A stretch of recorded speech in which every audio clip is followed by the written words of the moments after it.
Morning students, मैं पूनम राय। क्षितिज इस chapter के इस पुस्तक के 5वें चैप्टर उत्साह, जो सूर्यकांत त्रिपाठी निराला द्वारा लिखा गया है। पहले पद्य खंड को हमने इससे पहले के वीडियो में बताया था। आज हम लोग इसके दूसरे पद्य को देखते हैं। बादल गरजो, ये उत्साह कविता का दूसरा भाग है।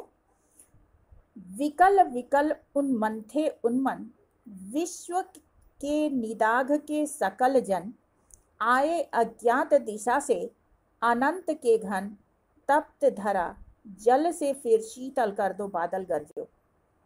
कवि कहता है कि हे बादल गरजो,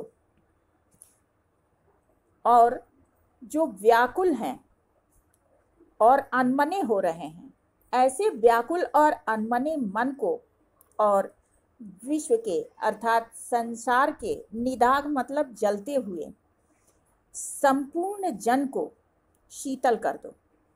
इस तप्त धरा को अपने जल से शीतल कर दो और आए अज्ञात दिशा से अनंत के घन।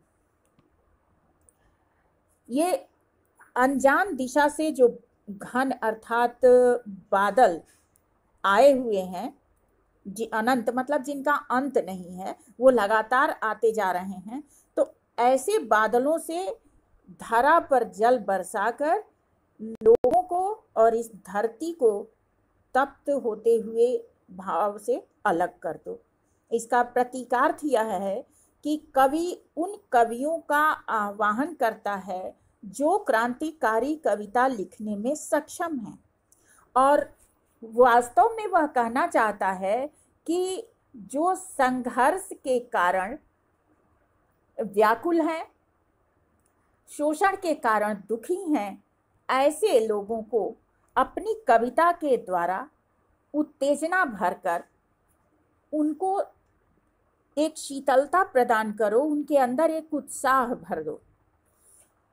और अज्ञात दिशा से अर्थात कवि के मन में जो स्वतः ही उठती हुई भावनाएं हैं, उसको वो उत्प्रेरित करता है कि अपनी उस भावना को लोगों पर लुटा दो। अब इसमें जो प्रमुख बिंदु बन रहे हैं वो इस प्रकार हैं। विकल और उन्मन कौन थे और क्यों? तो विश्व के सभी लोग विकल अर्थात व्याकुल और उन्मन अर्थात अनमने थे, क्योंकि चारों तरफ गर्मी और तपन थी। इसका प्रतीकार्थ यह है कि चारों तरफ शोषण और असंतुष्टि के वातावरण के कारण लोग व्याकुल हैं। ऐसे में कवि को अपनी कविता के द्वारा उन्हें शीतलता प्रदान करनी चाहिए। निदाघ का तात्पर्य क्या है और इसका प्रतीक क्या हो सकता है? निदाघ का तात्पर्य है भीषण गर्मी तथा सांसारिक कष्ट। इसका प्रतीक हो सकता है सांसारिक कष्ट। कवि बादलों से क्या प्रार्थना करता है? वास्तव में कवि बादलों से ये प्रार्थना करता है कि वे जल बरसाकर धरा को शीतल कर दें और लोगों को शीतलता प्रदान करें। तप्त धरा का आशय क्या है? इसके दो आशय हैं। शाब्दिक अर्थ तो यही है कि गर्मी में तपती धरती जिससे लोग व्याकुल हैं, और इसका सांकेतिक अर्थ है दुखों से पीड़ित वे लोग जो वास्तव में दुखी हैं।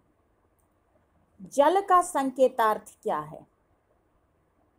जल का संकेतार्थ है सुख और शांति। कवि बादलों से गरजने के लिए ही क्यों कहता है? कवि बादलों से गरजने के लिए इसलिए कहता है क्योंकि वो बादलों को क्रांति का प्रतीक मानता है और उसे शक्तिशाली स्वर में गरजने के लिए कह देता है। कवि ने बादलों का आह्वान किस लिए किया है? कवि ने बादलों का आह्वान लोगों और धरा पर शीतलता प्रदान करने के लिए किया है। कवि ने ऐसा क्यों कहा कि आए अज्ञात दिशा से अनंत के घन? कवि बादलों को ईश्वरीय देन मानता है। इसका प्रतीकार्थ यह है कि कवि क्रांतिपूर्ण रचना को ईश्वर की देन मानता है। जब ईश्वर की प्रेरणा होती है तभी कोई कवि निडरता पूर्वक किसी भी व्यवस्था के खिलाफ लिख पाता है या बोल पाता है। तो इसे वह प्राकृतिक गुण मानता है और इसीलिए उसने ऐसा कहा है। तो आज के लिए इतना ही काफी। नेक्स्ट वीडियो में अगले पद्यांश के साथ मिलते हैं। तब तक के लिए धन्यवाद।